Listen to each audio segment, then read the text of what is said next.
Nessa segunda parte da nossa segunda videoaula introdutória, hoje dia 20, eu sempre repito os dias, pessoal, para localizar vocês. Dia 20, segunda parte da segunda videoaula. Vai que eu coloco, né? Vai que eu poste um vídeo no lugar errado. Vocês falam, professor, tá escrito vídeo 3, mas o vídeo é o 2. É do dia tal, mas é dia tal. Entende? Vocês podem me ajudar com isso, caso, devido a essa a parte operacional, né, já da aula olhando para um tablet é horrível, né?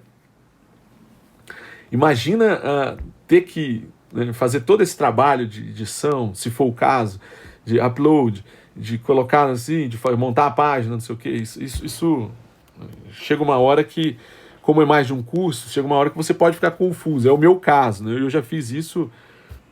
Eu acho que estou melhorando nessas confusões, né? Tô deixando de fazê-las, mas graças à ajuda de vocês, dos alunos e alunas dos outros cursos, que sempre falam, professor, está errado. Bem, a Débora pergunta no final, quando eu vou abrir a turma do Teams. Até amanhã eu vou abrir, mas eu vou convidá-los, né? Eu tenho que montar uma lista. Estou esperando, Débora, que alguns alunos e alunas ainda se inscrevam na disciplina. Tivemos 3 novas inscrições de terça para cá. Então eu estou esperando até amanhã, porque amanhã eu monto essa turma. Mas o Teams, Débora, para ficar muito claro, vai ser, eu só vou utilizá-lo para convidar vocês para a reunião, tudo bem? Aí a gente vai ter uma reunião virtual onde vocês apresentarão. O Teams não terá nenhum conteúdo teórico, em nenhum momento. Claro, a partir da demanda de vocês, ninguém fez pergunta, eu vou ficar olhando para a câmera, nós podemos ter uma conversa, mas eu não vou dar aula, tá? Que fique claro, eu não vou dar aula, né? Aula, sim, exposição, fazer análise de texto. Isso eu vou fazer só em aulas gravadas, tá? Então, para vocês participarem do Teams, suponho que vocês tenham visto o vídeo da aula anterior, ou da aula. Então, é assim, teremos uma videoconferência sobre a aula teórica 1. Né? Aí vocês coloquem as perguntas de vocês, sobre dúvidas gerais também, se for o caso, claro. Né? Mas não será uma aula de exposição, né? E eu também não vou usar o chat, né? O meu Teams, meu computador é muito antigo, ele fica muito pesado, então o meu Teams fica desligado. Quando vocês quiserem falar comigo, peço a gentileza de mandarem mensagem por e-mail, né? Eu tenho mais facilidade de responder assim. Tudo bem? Então eu peço até amanhã, né? Ou a final de semana, se acontecer algum imprevisto, mas vocês terão o link para a aula do dia, se eu não me engano, dia 25, né? Posso olhar aqui. Dia 20, todas as terças teremos encontro no Teams. Dia 25 de janeiro teremos a primeira. A aula vai ficar gravada. Professor, eu não pude ir. Depois assiste. Vai ficar gravada no Teams por 14 dias. Eu acho que esse é o limite que a aula fica, né, que fica disponível o vídeo no Teams, né? O Eric me pergunta se pode usar outras traduções do Homero. Sim.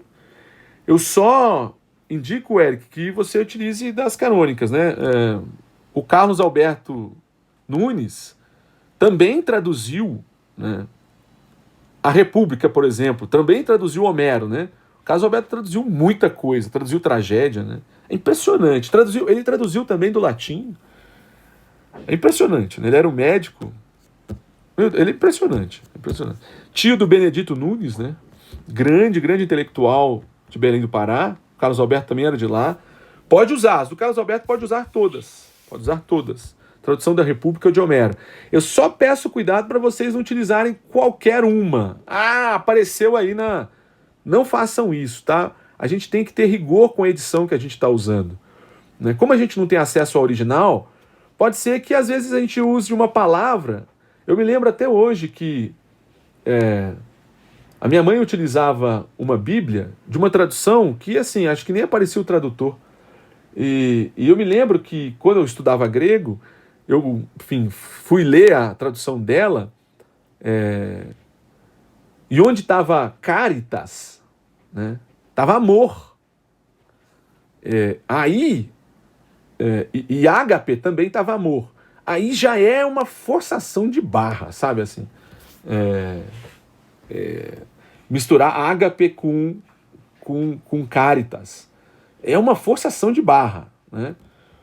E aí não dá para fazer isso, não dá para deixar o cara fazer isso. Aí depois eu descobri que a tradução da minha mãe era tradução de tradução, né?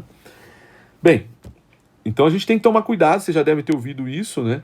Com as edições que a gente utiliza, né? Nem tudo que está aí é bom, pelo contrário, a grande maioria é ruim.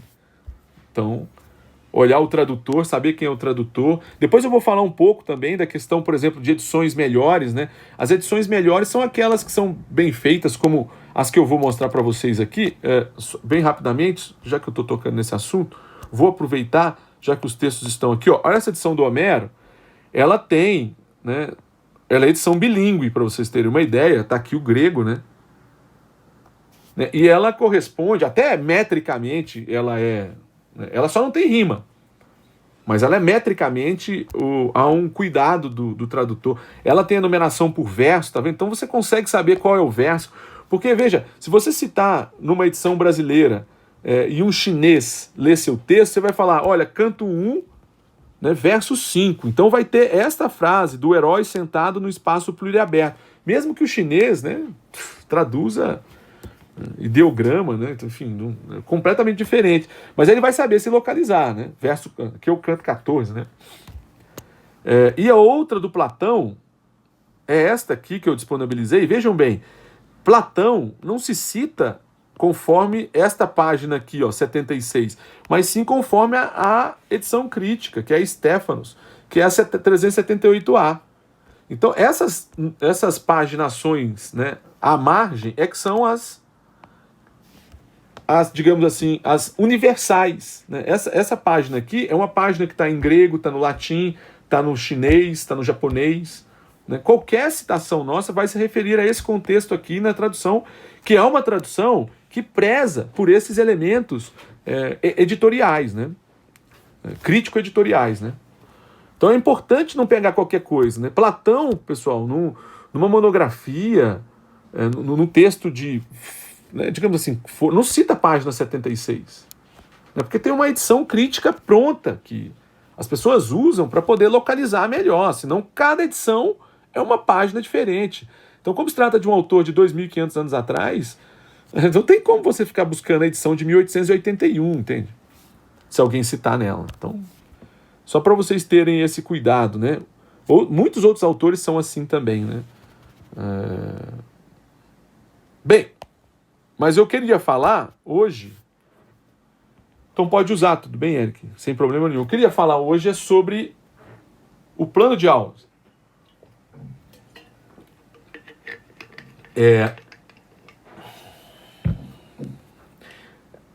A primeira semana, né, a gente ficou aqui com... Opa, deixa eu ver se eu consigo... eu não posso mexer aqui, eu vou mexer no meu aqui. Vocês podem fazer o download, eu que não posso mexer, né? Deixa eu só fazer o... Nós estamos aqui na primeira semana, né? Ué, não é essa edição aqui, não? Então é essa aqui. Nós estamos aqui na primeira semana. E eu gostaria, então, de... A partir da semana que vem, terça-feira, nós teremos um encontro para discutir algumas dúvidas sobre isso aqui. E a partir da quinta-feira que vem, né, dia 27, nós já vamos partir para leitura. Eu vou fazer uma exposição da Odisseia, tá? A princípio eu vou fazer uma exposição da Odisseia, principalmente desse trecho aqui, que é muito conhecido para uma tradição literária que às vezes não é conhecida em filosofia, mas para a tradição literária como um todo, né? Esses cantos, o canto 6 ao canto 12, é extremamente conhecido. É uma passagem que o Odisseu se encontra, né? A Odisseia começa, vocês sabem muito bem, né? Enfim, quem já leu, a Odisseia começa com uma explicação sobre por que Odisseu está perdido aí no mar há muitos anos e né, os deuses não deixam voltar para casa. No caso especificamente, Poseidon, né? Então, Atena pergunta para Zeus se não chegou a hora de propriamente, né, deixar o cara voltar para casa, deixou de se voltar para casa. E depois aparece já, né, o contexto de Ítaca, né, o reino, né, de Odisseu, aparece o filho, aparece lá os pretendentes que querem casar com a mulher do Odisseu, etc. E isso dura até o canto mais ou menos 4. Aí sim aparece Odisseu, né, e depois Odisseu vai aparecer justamente no contexto da ilha, né, depois de sair da Ogígia, onde está Calipso, ele vai para a ilha dos Feácios, né? Encontra Alcino, né? E lá ele é muito bem recebido, e lá ele começa a narrar as suas aventuras, que todo mundo conhece, né? Então, lá está boa parte das narrativas de aventura de Odisseu, né? Eu já falei que narrativa de aventura é um gênero, né? Amplamente conhecido e praticado na modernidade, né? Amplamente conhecido e praticado, né? Engraçado que isso tem muito a ver com literatura de fantasia, né? Que é dada, por exemplo, para crianças e adolescentes, né? Mil Léguas Submarinas, Robinson Crusoe, enfim, e outros grandes, né? Enfim, existem vários outros autores importantes que escrevem sobre esse tema, né? É um tema que, até hoje, né, obviamente, é muito vendável. Bem, mas começou, pelo menos para a tradição ocidental, aqui, né? Eu já falei que isso é anterior, né, numa tradição ainda mais antiga, com um livro que, aliás, foi traduzido, né, que é o Gilgamesh, mas isso não tem, né, nenhuma relação conosco aqui, né? Então eu vou mostrar para vocês, seria importante vocês terem conhecimento desses cantos, dos 6 ao 12, para que vocês, eu vou tirando fotografia dos trechos que eu vou destacar, e vou mostrar para vocês como é que o tema, né, da mentira vai aparecer ali, né? Já no início, né, o Alcino vai dizer que, né, o Alcino vai dizer para Odisseu que ele narra tão bem as coisas que ele parece um poeta, mas não sendo um poeta, porque para falar Odisseu não reclama as musas, tá? Isso é uma característica do poeta, né, reivindicar a musa. Tanto a Ilíada como a Odisseia, na primeira frase tem um reclame. Ó musa, ou seja, me lembre para que eu não esqueça dos fatos que vou narrar. Essa é uma espécie de quase que narrativa explícita, né, do poeta. É onde o poeta mais aparece. É quando ele fala com a musa, para a musa não deixá-lo esquecer do que ele vai narrar. E a musa, obviamente, filha de memória, é justamente aquilo que não permite o esquecimento, né? Alete, né? A aletheia é a ausência de esquecimento, o poeta não quer esquecer, portanto ele quer falar a verdade. Mas isso é uma outra discussão, que filosofia vai dar pano para manga, de que verdade é aletheia. Lete, lantano, é não esquecer. Lantano é aquilo que passa despercebido. Né, que passa despercebido, que a gente deixa passar. Né? E o radical de lantano é let, e aí você tem o prefixo negativo alet, da aletheia, que dá verdade, que é o contrário de não deixar as coisas passarem despercebido ou não se esquecer. Né? Quer dizer, já se usava esse termo antes dele ter outro valor epistemológico, no caso, na filosofia. Tá? Aí eu vou explicar, no contexto desses cantos, por que a mentira interessa à poesia, tá? Lá no Alcino vai falar que o Odisseu é um grande poeta que ele nem parece estar mentindo. Essa frase de que Odisseu é um poeta e não parece estar mentindo é extremamente relevante, né? Como se poetas, para serem poetas, precisassem mentir. E o fato dele não parecer estar mentindo, portanto, o fato dele dizer verdades é extremamente relevante, porque quando você lê o que ele está escrevendo, você percebe que há verdades no que é incrível. E aí eu vou falar dessa, né, questão importante, que é narrar o incrível como crível, né? Narrar o que é impossível como possível, que esse é o grande artifício da linguagem fictícia, ficcional, que é isso que dá base, por exemplo, a uma categoria muito importante para as poéticas antigas, que é a categoria da verossemelhança. Categoria não, um instrumento, né? A verossemelhança, ela tem uma função, ela é, né, funcional, né? Verossemelhança, né, verossimilidade é tornar o que é, para muitos, incrível, crível. Tá? E tornar o incrível crível é tornar o extraordinário como condição de significação das coisas.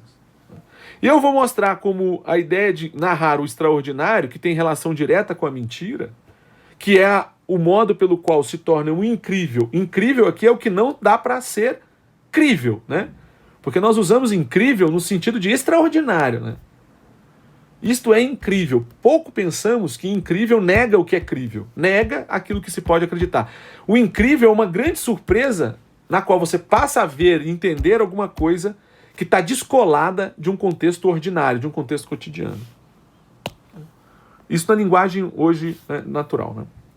E aí vamos pro ponto posterior, as narrativas de aventura, e aí nós vamos ler propriamente, né, o canto 14, que é o encontro de Odisseu. Odisseu já voltando para casa, né, com o Eumeu, o porqueiro, né? E aqui o Odisseu vai só mentir para o Eumeu, tá? E por que ele vai só mentir? Né? Aí a gente vai estudar um pouco esse tema para entender por que a mentira interessa a poesia, interessa ao poeta, interessa ao universo homérico de composição, de sentido e significado. Nós precisamos, para comunicar alguma coisa, criar sentido e significado. Nós precisamos dar significado, dar sentido para as coisas. Senão, não tem jeito. O que eu estou dizendo é que o campo de criação via mentira, de sentido e significado, é o campo do extraordinário. Para se trabalhar no campo do extraordinário, né, aquilo que tem plena liberdade para criar sentido é a fantasia. No caso, a fantasia homérica, tá? Que está explicitada na fantasia de Odisseu ao narrar as suas aventuras, que são aventuras incríveis, tornando-as críveis. Porque não adianta ser incrível por incrível, né? Você tem que tornar o incrível crível, né? Aquilo tem que parecer verdadeiro, né? Ele tem que ter um indício de aparência. Nós vamos falar sobre aparência também, né? Quer dizer, a verdade emana de uma constituição ilusória das representações. E obviamente que eu vou tentar mostrar isso durante 3 semaninhas, como isso se dá na Odisseia, tá? Me desejem sorte, vamos ver. Se não for suficiente, a gente estende um pouco mais. Por que eu vou destacar isso? Porque esse tema vai ser retomado do interesse da mentira para a poesia nos livros 2, 3 e 10 da República, tá? E aí, com Platão, né, nós, digamos assim, vamos nos demorar um pouco mais, né?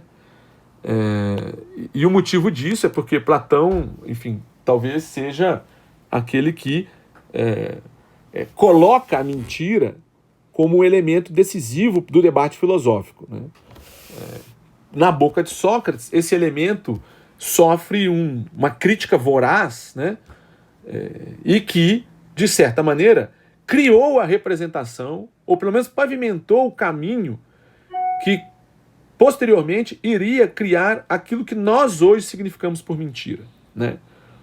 Como contraconceito ao conceito de verdade.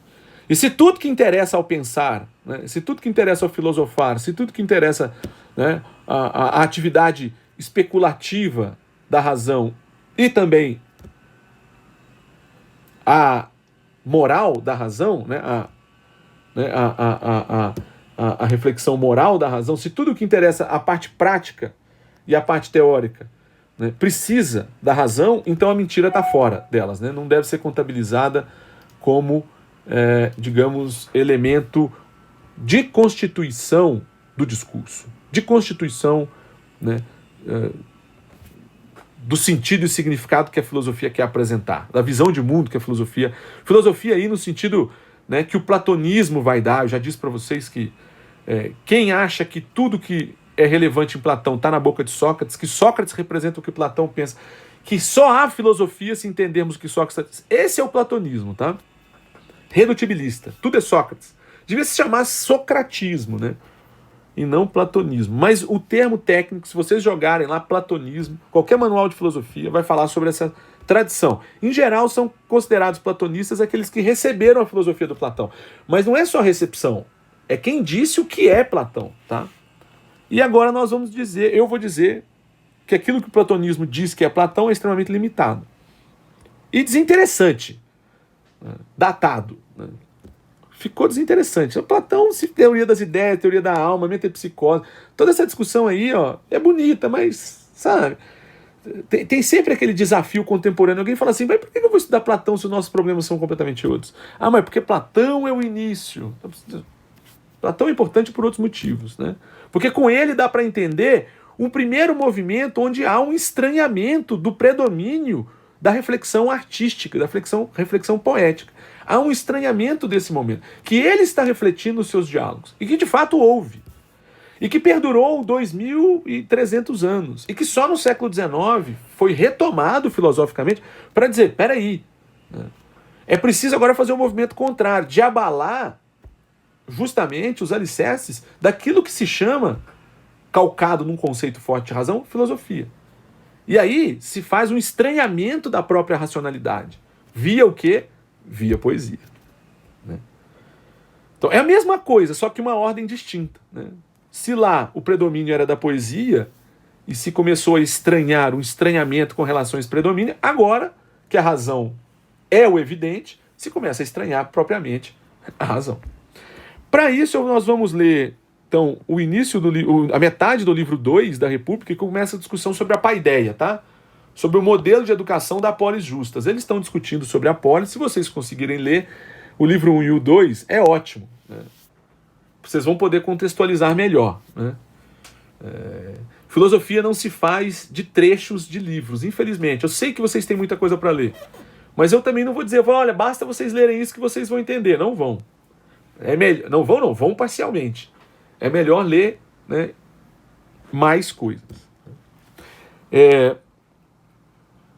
Então, vão ser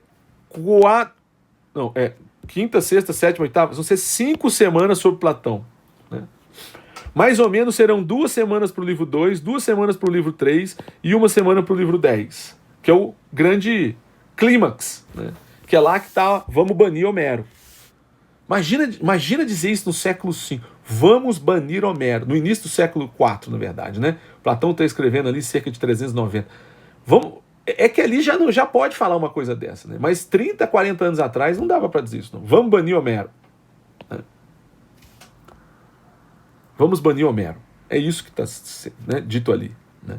No livro 2, no livro 10. Né? Mas no livro 2 e no livro 3... Se há uma afirmação de Sócrates que os poetas mentem, e que por isso deveriam ser desconsiderados como formadores, educadores, o ponto da mentira poética entra porque os poetas que detinham o currículo, eles eram os idealizadores, né, da grade curricular,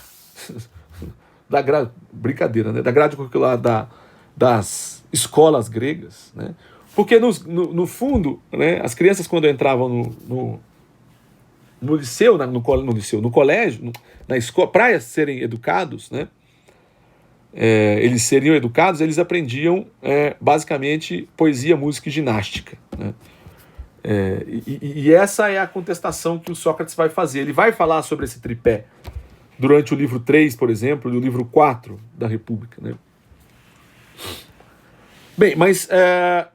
como eram eles que detinham esse tipo de formação, né, o Sócrates precisa contestá-los. E para contestar a formação, ele tem que dizer que, ao ensinar, eles ensinam orientado por uma categoria poética que é nefasta, que é a mentira. Aí a gente vai ver quais são as consequências disso no livro 3. O livro 3 tem um momento extremamente relevante. O Sócrates, então, começa a fazer uma censura à poesia, depois uma censura explícita a Homero, e começa a corrigir Homero. Né? Como é que o Homero deveria ter falado, entre aspas, como é que ele deveria ter escrito, que ele escreveu e falou de maneira errada. Que do jeito que ele estava falando, aí nós vamos... Por que ele está questionando o modo pelo qual Homero construiu sua narrativa? Aí a gente vai entender. É que, construindo a narrativa a partir do preceito da mentira, ele construía sentido e significado de maneira ficcional.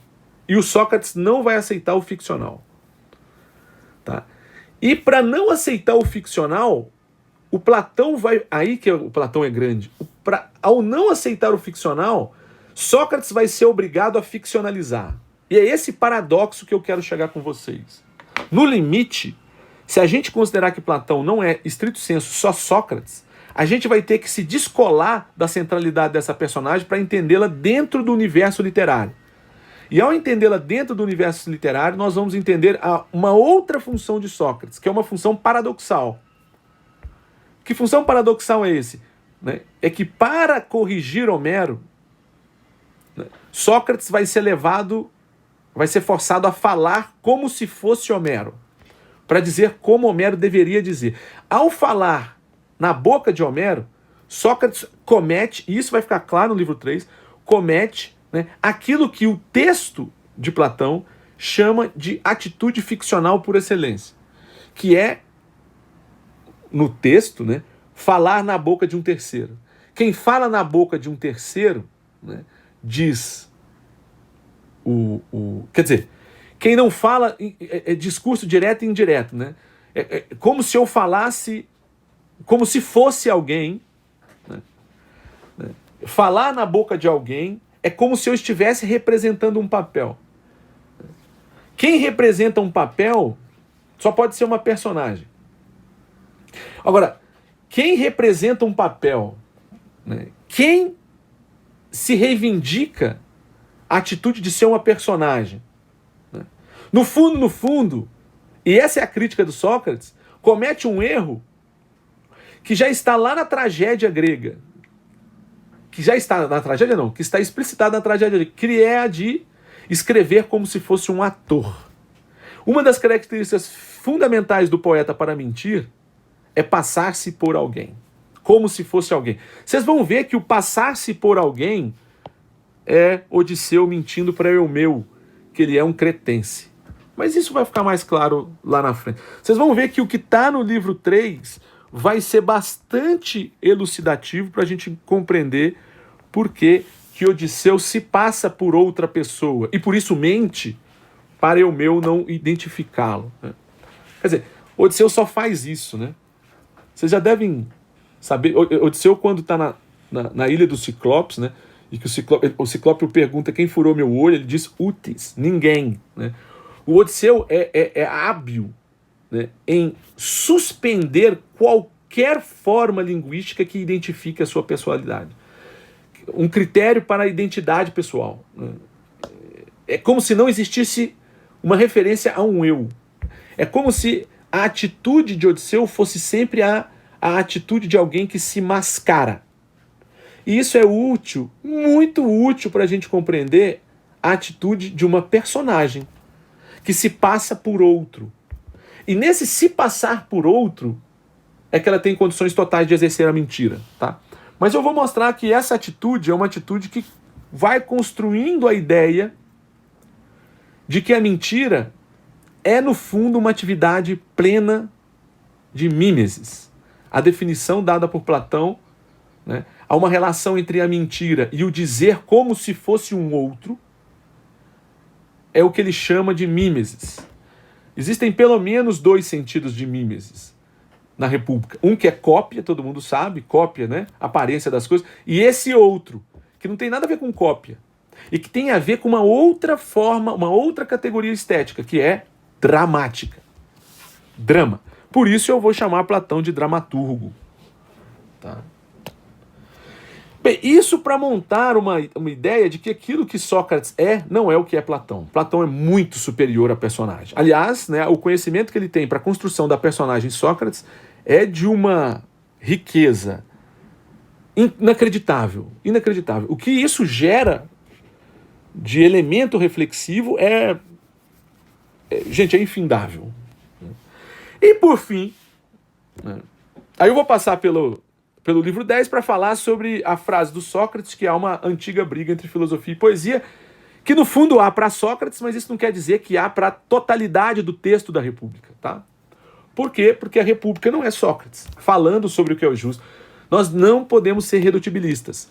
Reduzir tudo que é Platão, tudo que é literatura, né, de Platão, tudo que é criação literária de Platão, tudo que é conhecimento, tudo que é personagem, né, nos textos de Platão, a Sócrates. Não pode fazer uma coisa dessa.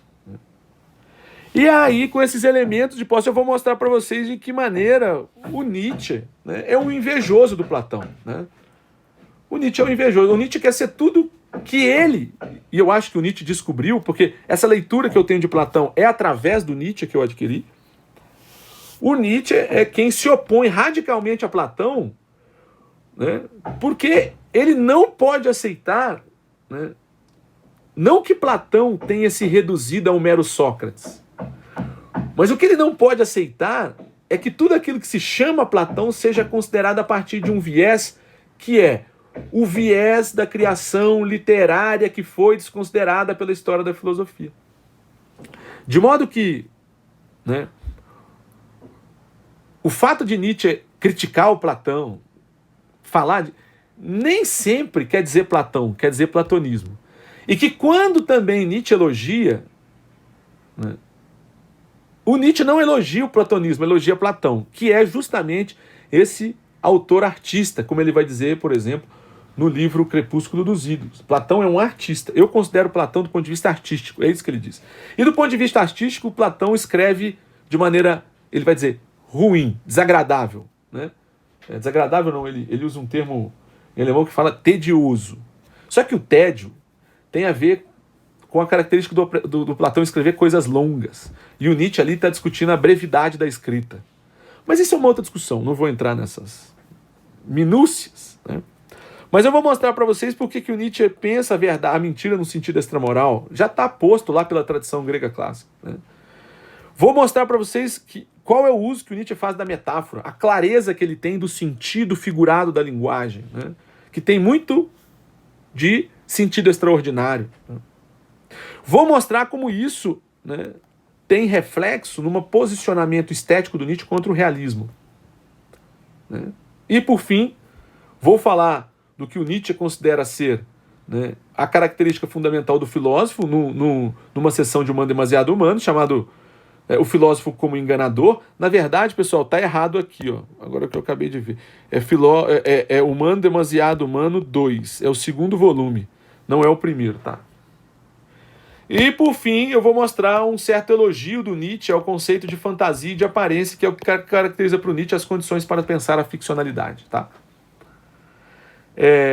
E, obviamente, que um outro item aqui seria o F, né, seria o seguinte: uma introdução a Assim Falou Zaratustra como projeto ficcional.